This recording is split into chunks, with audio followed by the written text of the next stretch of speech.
Paper 165. The PEREAN mission begins. On Tuesday, January 3, A.D. 30, Abner, the former chief of the 12 apostles of John the Baptist, a Nazarite, and one-time head of the Nazarite school at En-Gedi, now chief of the 70 messengers of the kingdom, called his associates together and gave them final instructions before sending them on a mission to all of the cities and villages of Perea. This PEREAN mission continued for almost 3 months, and was the last ministry of the Master. From these labors Jesus went directly to Jerusalem to pass through his final experiences in the flesh.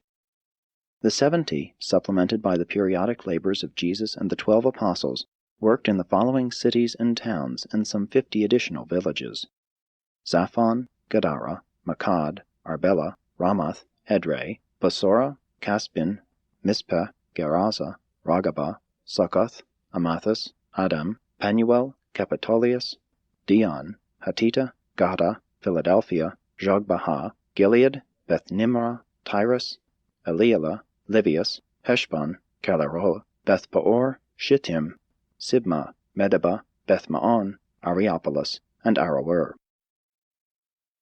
Throughout this tour of Perea, the Women's Corps, now numbering 62, took over most of the work of ministration to the sick. This was the final period of the development of the higher spiritual aspects of the gospel of the kingdom, and there was, accordingly, an absence of miracle working. No other part of Palestine was so thoroughly worked by the apostles and disciples of Jesus, and in no other region did the better classes of citizens so generally accept the Master's teaching. Perea at this time was about equally Gentile and Jewish, the Jews having been generally removed from these regions during the times of Judas Maccabee.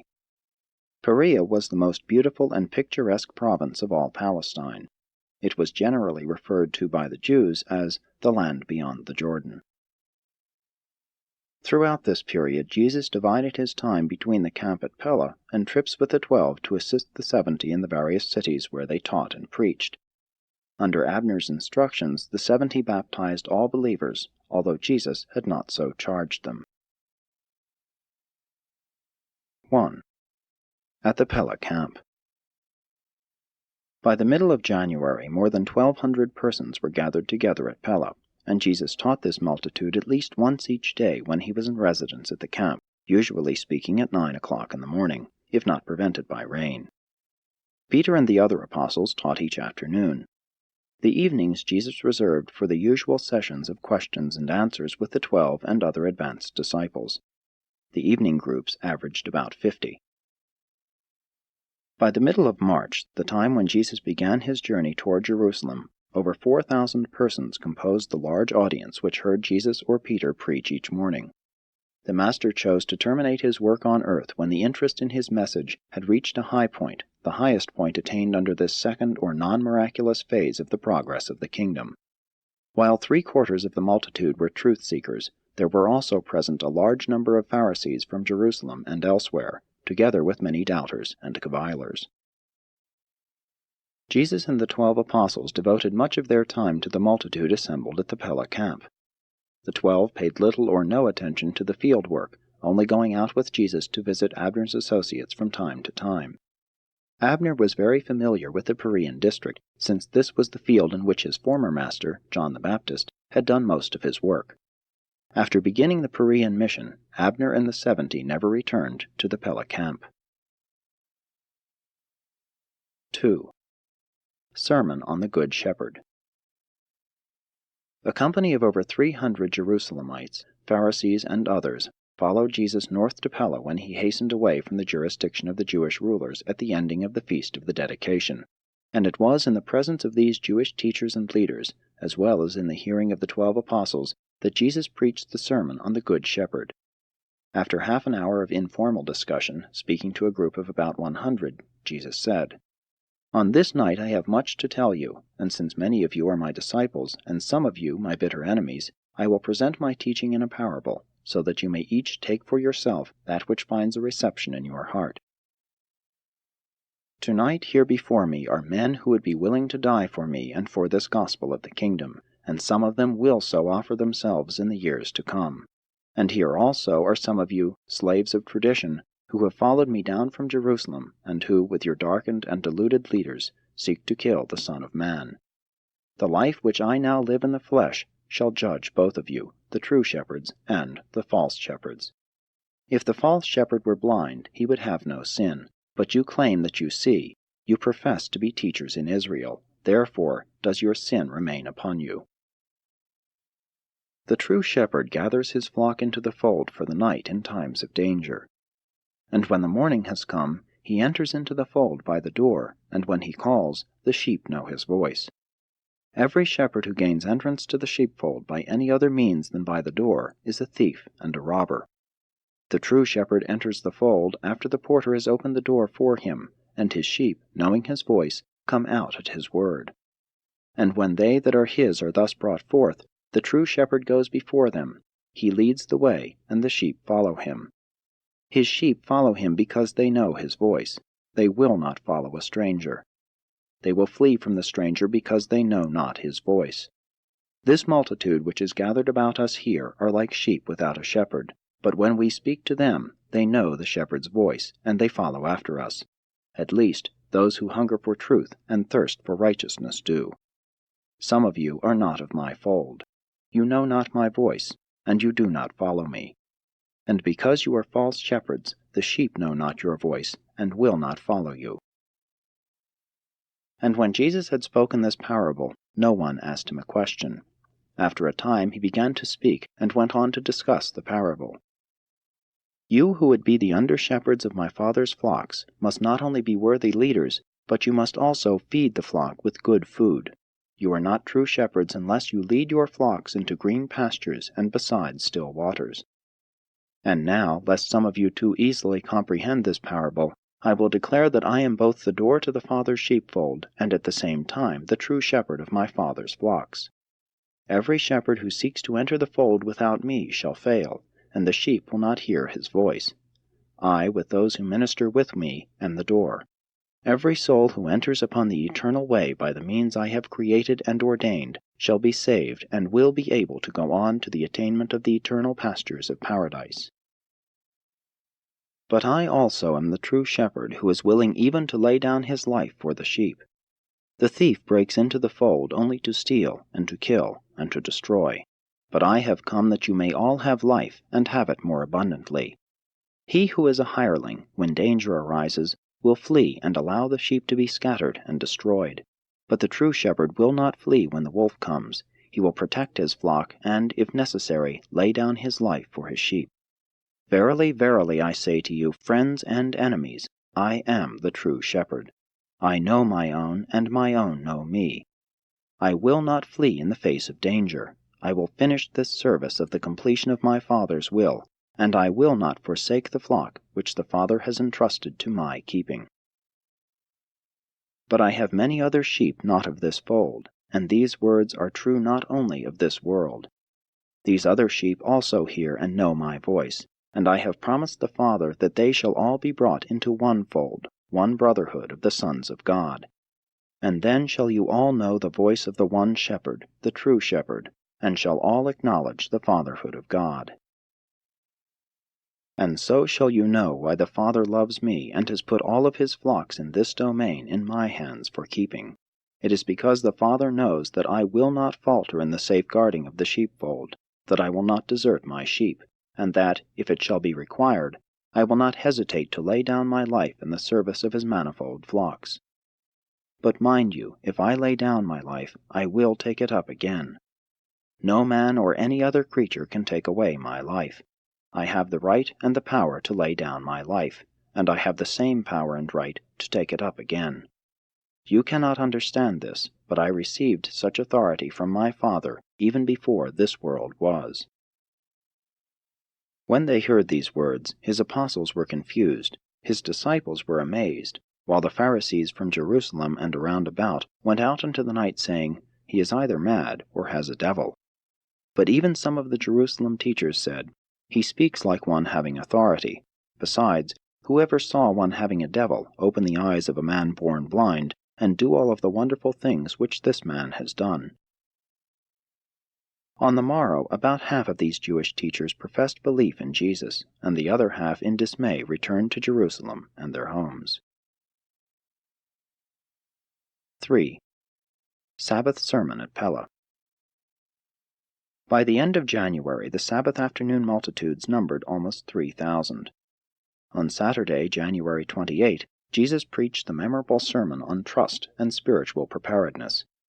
After preliminary remarks by Simon Peter, the Master said, "What I have many times said to my apostles and to my disciples, I now declare to this multitude. Beware of the leaven of the Pharisees, which is hypocrisy, born of prejudice and nurtured in traditional bondage, albeit many of these Pharisees are honest of heart, and some of them abide here as my disciples. Presently all of you shall understand my teaching, for there is nothing now covered that shall not be revealed. That which is now hid from you shall all be made known when the Son of Man has completed his mission on earth and in the flesh." Soon, very soon, will the things which our enemies now plan in secrecy and in darkness be brought out into the light and be proclaimed from the housetops. But I say to you, my friends, when they seek to destroy the Son of Man, be not afraid of them.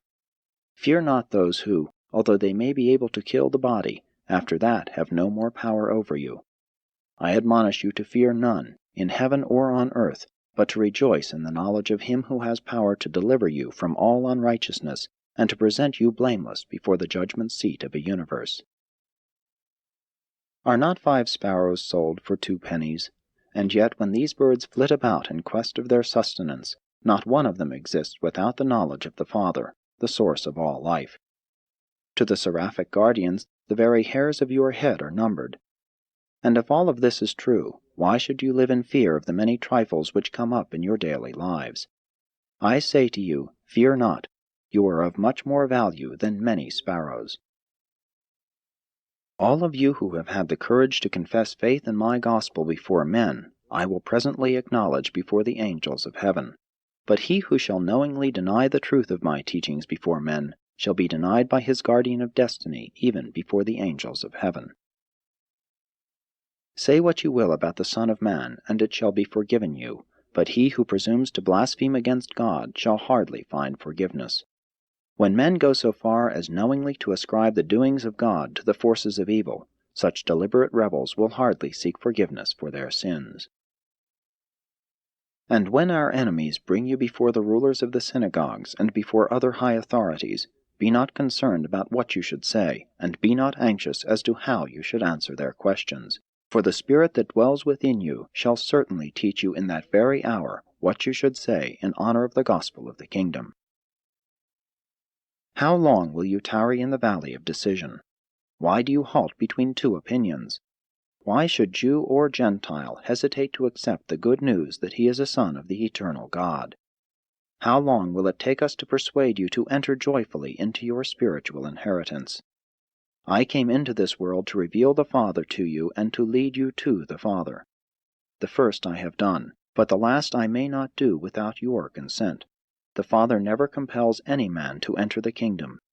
The invitation ever has been and always will be, whosoever will, let him come and freely partake of the water of life. When Jesus had finished speaking, many went forth to be baptized by the apostles in the Jordan, while he listened to the questions of those who remained. 4. Dividing the inheritance. As the apostles baptized believers, the Master talked with those who tarried. And a certain young man said to him, "Master, my father died leaving much property to me and my brother, but my brother refuses to give me that which is my own. Will you then bid my brother divide this inheritance with me?"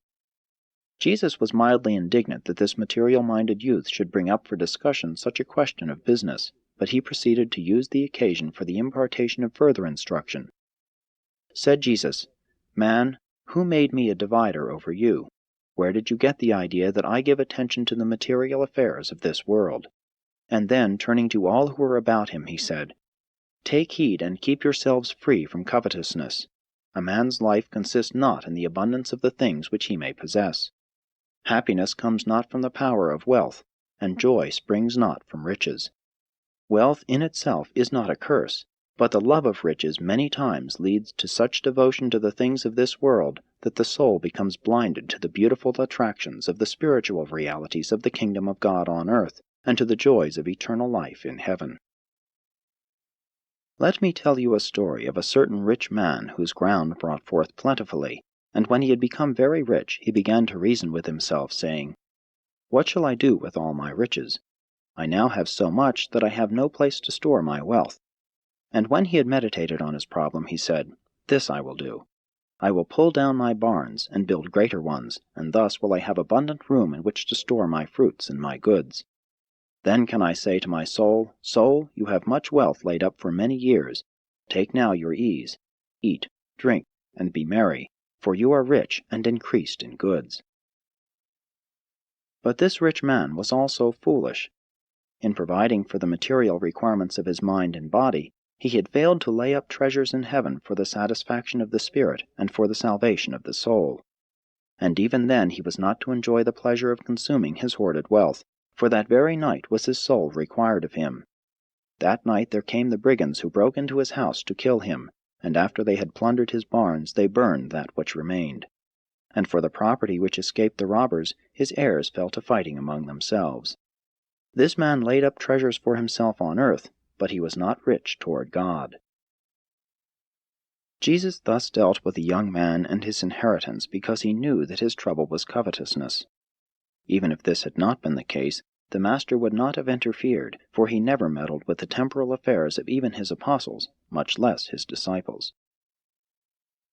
When Jesus had finished his story, another man rose up and asked him, "Master, I know that your apostles have sold all their earthly possessions to follow you, and that they have all things in common, as do the Essenes. But would you have all of us who are your disciples do likewise? Is it a sin to possess honest wealth?" And Jesus replied to this question, "My friend, it is not a sin to have honorable wealth, but it is a sin if you convert the wealth of material possessions into treasures which may absorb your interests and divert your affections from devotion to the spiritual pursuits of the kingdom. There is no sin in having honest possessions on earth, provided your treasure is in heaven, for where your treasure is, there will your heart be also." There is a great difference between wealth which leads to covetousness and selfishness, and that which is held and dispensed in the spirit of stewardship by those who have an abundance of this world's goods, and who so bountifully contribute to the support of those who devote all their energies to the work of the kingdom. Many of you who are here and without money are fed and lodged in yonder tented city, because liberal men and women of means have given funds to your host, David Zebedee, for such purposes. But never forget that, after all, wealth is unenduring. The love of riches all too often obscures and even destroys the spiritual vision. Fail not to recognize the danger of wealth's becoming not your servant, but your master. Jesus did not teach nor countenance improvidence, idleness, indifference to providing the physical necessities for one's family, or dependence upon alms. But he did teach that the material and temporal must be subordinated to the welfare of the soul and the progress of the spiritual nature in the kingdom of heaven.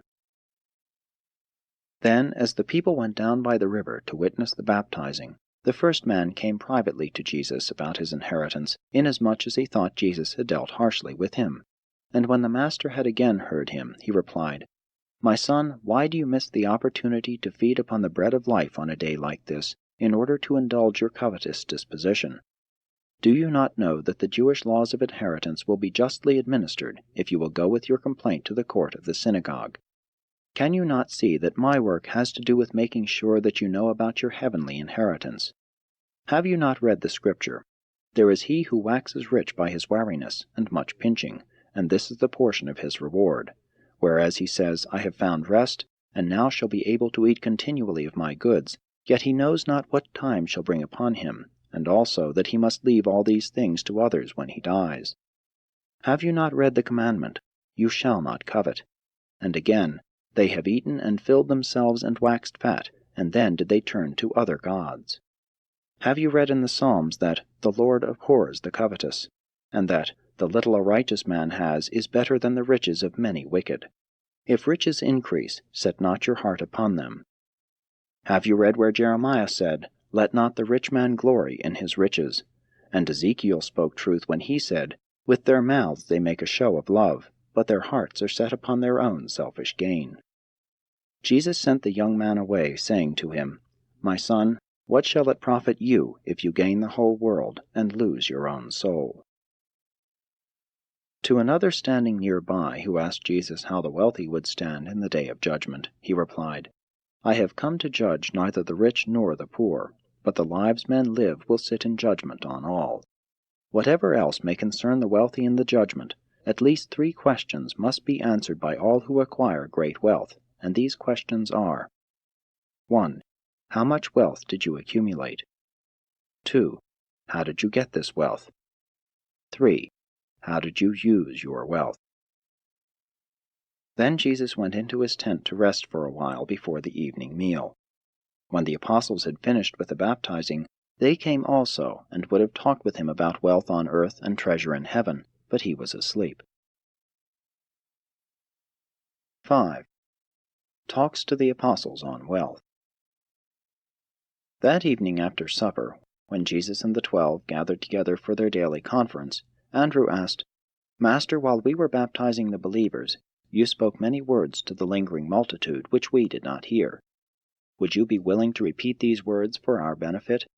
And in response to Andrew's request, Jesus said, Yes, Andrew, I will speak to you about these matters of wealth and self-support, but my words to you, the apostles, must be somewhat different from those spoken to the disciples and the multitude, since you have forsaken everything, not only to follow me, but to be ordained as ambassadors of the kingdom. Already have you had several years' experience, and you know that the Father whose kingdom you proclaim will not forsake you. You have dedicated your lives to the ministry of the kingdom. Therefore be not anxious or worried about the things of the temporal life, what you shall eat, nor yet for your body, what you shall wear. The welfare of the soul is more than food and drink. The progress in the spirit is far above the need of raiment. When you are tempted to doubt the sureness of your bread, consider the ravens. They sow not, neither reap. They have no storehouses or barns, and yet the Father provides food for every one of them that seeks it. And of how much more value are you than many birds? Besides, all of your anxiety or fretting doubts can do nothing to supply your material needs. Which of you by anxiety can add a handbreadth to your stature, or a day to your life? Since such matters are not in your hands, why do you give anxious thought to any of these problems? Consider the lilies, how they grow. They toil not, neither do they spin. Yet I say to you, even Solomon in all his glory was not arrayed like one of these. If God so clothes the grass of the field, which is alive today, and tomorrow is cut down and cast into the fire, how much more shall he clothe you, the ambassadors of the heavenly kingdom? O you of little faith! When you wholeheartedly devote yourselves to the proclamation of the gospel of the kingdom, you should not be of doubtful minds concerning the support of yourselves or the families you have forsaken. If you give your lives truly to the gospel, you shall live by the gospel. If you are only believing disciples, you must earn your own bread and contribute to the sustenance of all who teach and preach and heal. If you are anxious about your bread and water, wherein are you different from the nations of the world who so diligently seek such necessities? Devote yourselves to your work, believing that both the Father and I know that you have need of all these things. Let me assure you, once and for all, that, if you dedicate your lives to the work of the kingdom, all your real needs shall be supplied. Seek the greater thing, and the lesser will be found therein. Ask for the heavenly, and the earthly shall be included. The shadow is certain to follow the substance. You are only a small group, but if you have faith, if you will not stumble in fear, I declare that it is my Father's good pleasure to give you this kingdom. You have laid up your treasures where the purse waxes not old, where no thief can despoil, and where no moth can destroy. And as I told the people, where your treasure is, there will your heart be also. But in the work which is just ahead of us, and in that which remains for you after I go to the Father, you will be grievously tried. You must all be on your watch against fear and doubts. Every one of you gird up the loins of your minds, and let your lamps be kept burning. Keep yourselves like men who are watching for their master to return from the marriage feast, so that, when he comes and knocks, you may quickly open to him. Such watchful servants are blessed by the master who finds them faithful at such a great moment. Then will the master make his servants sit down while he himself serves them. Verily, verily, I say to you that a crisis is just ahead in your lives, and it behooves you to watch and be ready.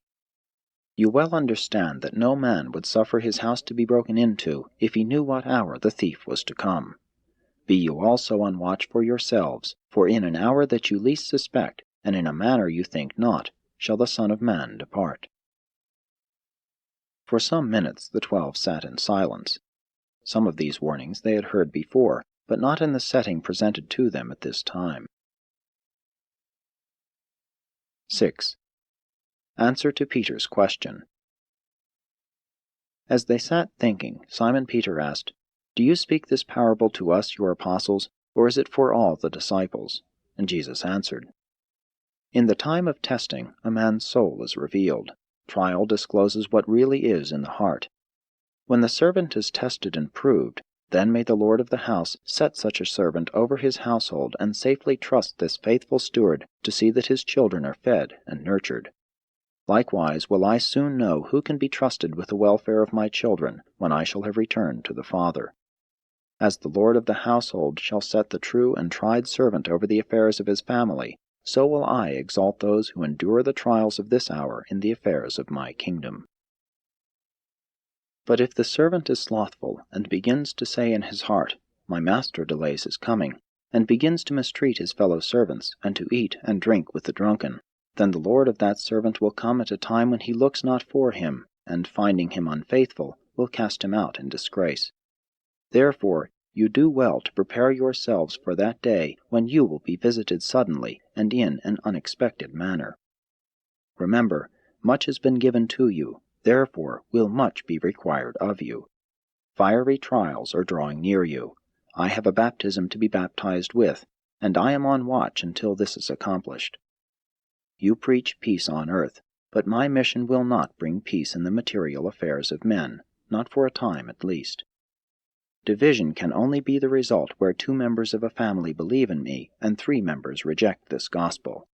Friends, relatives, and loved ones are destined to be set against each other by the gospel you preach.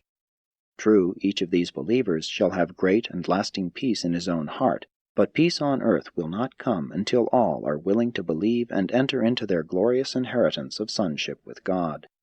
Nevertheless, go into all the world proclaiming this gospel to all nations, to every man, woman, and child. And this was the end of a full and busy Sabbath day. On the morrow Jesus and the 12 went into the cities of northern Perea to visit with the 70, who were working in these regions under Abner's supervision.